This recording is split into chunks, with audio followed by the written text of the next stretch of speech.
favorites to sign LeBron James, according to OddsShark. They're followed by the Sixers and a possible return to the Cavaliers. According to The Ringer's Kevin O'Connor, LeBron is only willing to listen to those free agent pitches from those three teams and the Houston Rockets. LeBron can opt out of his current contract next week, and can sign on July 1st. We are now joined by FS1's NBA analyst, Eddie. How are you? Good morning. I'm good. How y'all doing? Good, bro. We need some wisdom here. Eddie, I'm gonna try to drop a little bit on you. Yes, please. We need the wisdom here. What is your gut feeling on where LeBron ends up, and also what other free agents could join him?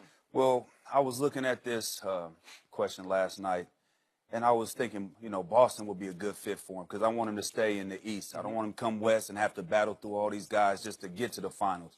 But Boston is kind of cap-strapped. So it's going to be tough for them to make some moves and keep some of the pieces without losing some of their very, very nice young pieces. So I look at Philadelphia. I'm not really feeling that. What's starting to come to fruition, I think, is Los Angeles. It's starting to look that way. We know he has houses out here. Can he lure another guy like Chris Paul, who's trying to lure him to the Rockets? Can he get a Paul George to come to the Lakers? Can they pull off another move and get another player? I think the Lakers are in position, and they have the assets and they have the flexibility cap-wise to make those things happen. And I think that's the reason why he probably will end up in L.A., especially with his business endeavors that he want to do off the court and after his career is over with. L.A. is the place for all those things. So with all that being said, the Lakers are starting to look like the front runners for the LeBron sweepstakes. Looking at it, Skip, I don't even know if LeBron knows where he's going to end up. This is what we do know. If the Cleveland Cavaliers keep that pick, he's not going back to Cleveland. If I'm the Cavaliers and I want to try to entice LeBron to stay, who can I package this? Who can I give this pick to get a veteran player that could help LeBron? Okay, LeBron can go anywhere else with maybe not Boston and have a down year. You can't go to the Lakers and have a down year because they got too much history. They got statues of 6 guys that are living when you walk into that arena. So you don't get off time there. Because the expectation, be it from Mikan when they was in Minneapolis, from Wilt to Kareem to Shaq to Magic to Kobe, there is no off time with the Lakers. And it's great. I don't believe, as great as LeBron is, and they got some nice young pieces, LeBron and those young pieces are ready to tackle Golden State. It's also hard to see him going to L.A., Skip, he got to have talked to Paul George, and Paul George says, I'm coming, bro. I agree. We know Kawhi's made it's being reported that Kawhi's made it abundantly clear. In 2019, he's heading here. Well, that makes him very, very difficult because I'm not giving up a Jaylen Brown and a draft pick and maybe another player for a guy I'm only getting for 1 year. It's for Boston to give that. I'm not giving that up, Skip. So, yeah, L.A. looks good. But if you were to give LeBron James true serum today and say, LeBron, where you playing? I guarantee you, I can't tell you. I don't know. Because he doesn't, Skip, because there's so many unknowns. Yep. But look, L.A., everybody keeps saying L.A., you got 2 houses out here, and, his business, all that other stuff. Look, look here, Warren Buffett is the 3rd or 4th richest man in the world. He lives in Omaha, Nebraska. When you got that kind of money, you can live anywhere and do anything you want to do. So L.A., LeBron James is going to sell just as many sneakers from Cleveland or Philly or Boston or anywhere else he go as he would in L.A. Just because he's in L.A., he's not going to sell any more merchandise. But L.A. does look good. But he has to have assurance from Paul George or somebody that they're joining him. So, I'm with that. As much as I believe LeBron James belongs with the Lakers, it feels to me like that's the perfect place for him to end his career. Like he was born to end his career in purple and gold. He doesn't want to be all dressed up in purple and gold with no place to go, as in no help there either. Correct. Right? Just a bunch of kids around him.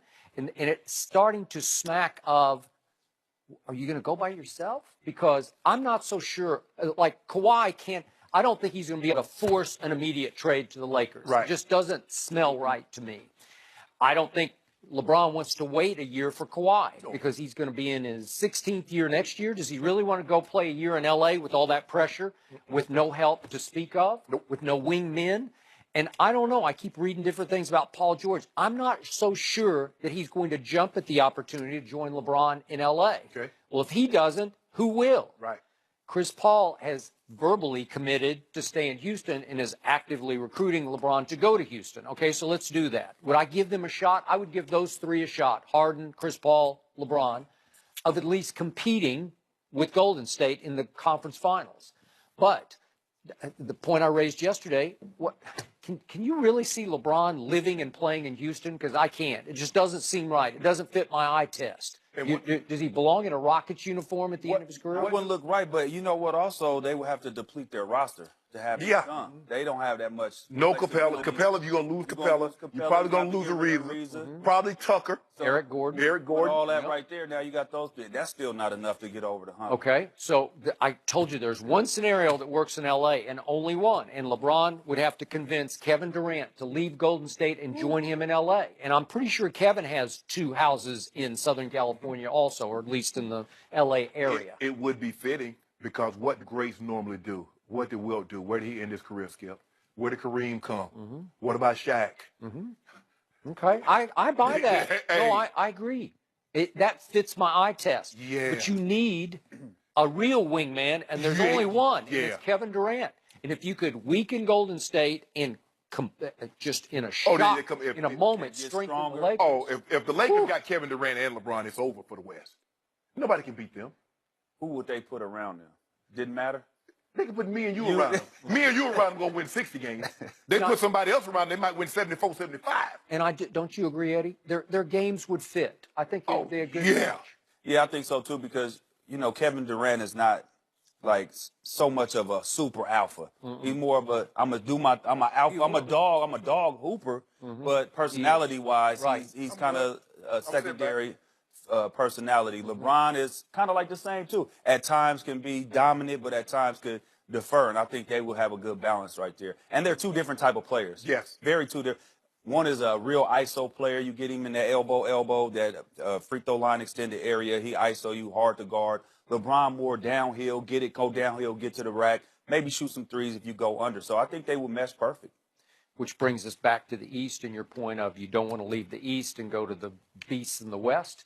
And with Philly, I would like them with LeBron, but I don't know if I would love them. I don't know if it'd be a slam dunk that they would win the East. Yes. Would they be able to sign J.J. Redick back? That would be the question. They signed him for $20 million. They got 27 cap space. So they right now without signing him. So if they re-sign him, LeBron they all sign LeBron. Yeah, so you're gonna have to lose. They're gonna go over the cap. It's a lot of bad. Just signing LeBron gonna put you over the cap because he won max, so which is gonna be about $40 million a year.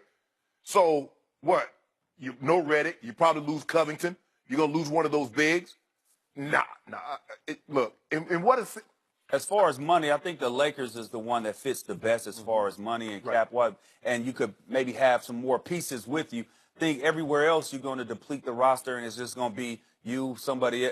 You're not going to have no role players. It's going to be Carmelo Anthony going to the Knicks again, Skip. He wanted out of Denver so bad, but they had to deplete the roster to get him. That when he got there, he looked around like, "What the." No, bro, we had to give up everything just to get you. They got him Iverson. What was left to Iverson? Yeah, no, but they got Iverson in Denver. Yeah. Oh, in Denver. Yeah, I thought you meant Denver. No, but when they traded him to the Knicks. To the Knicks. Knicks had to give up so much to get him that when he got there, it was just there's nothing left. Nothing. Well, I hear you, which brings us back to would he stay in Cleveland? And you brought it up yesterday. It's the first objective point you've ever made about LeBron James. You got to commit. You got to tell him yes or no, and you need to tell him before tomorrow night. Yes. Well, they're trying to work out something with Kemba, and we'll give him that 8 pick, and Kevin Love. Okay. You to get Kemba Walker? No, for Kawhi. For Kawhi? Yeah. For Kawhi. The 8 pick and Kevin Love. And see, I don't see the Spurs trading Kawhi to the Lakers. Because then if you create a team over there, you got to constantly, that's who you're going to have to beat. You created that team. I don't see the Spurs helping the Lakers out in that way. Now, they might not have no choice. Kawhi's made it abundantly clear. I ain't playing for y'all. Because I don't want y'all to think I'm faking on y'all time. I might be faking on somebody else's time, so y'all don't have to worry about this anymore. Well, that could get you sent to anywhere, to Brooklyn. Okay, you You give know, at okay. the end, and go get all their assets, or somebody that's losing. That could get sent. You could send him there for the could. 1 year and could. get some assets, and then Brooklyn would be a fool, but I'm not surprised because they gave up all those assets for Paul Pierce and Kevin Garnett. So That nothing Danny would still using. nothing will surprise me about Brooklyn. But you would be a fool after Kawhi Leonard has told you he's leaving no matter where you ship him to, unless it's the Lakers after 2019. I'm not giving up my young picks, my young talent for 1 year. Nah. Somebody might do that there in the playoff hunt field, that they he puts them over the top to win a championship. Somebody might do that. I don't know, maybe And that will be at the All-Star break. I don't know. I need to reassess break, that. the trade deadline. There's so many dominoes that have to fall Yes. after LeBron makes his decision. Do you think we'll be waiting a while, or this happens pretty quickly? I don't know. I think the draft is going to kind of form, Yes. and let him get a clear view of what he really wants to do. So it all depends on what they do with that 8th pick. I mean, they could do a lot with it. They could end up getting Trae Young. That might help him out because he could play off the ball. Trae Young's a hell of a passer. I think that's his best attribute. That's his only attribute. All right, guys, we will see. Eddie, thank you so much for joining us. Up next, Cowboys quarterback Dak Prescott joins the show. We'll be right back.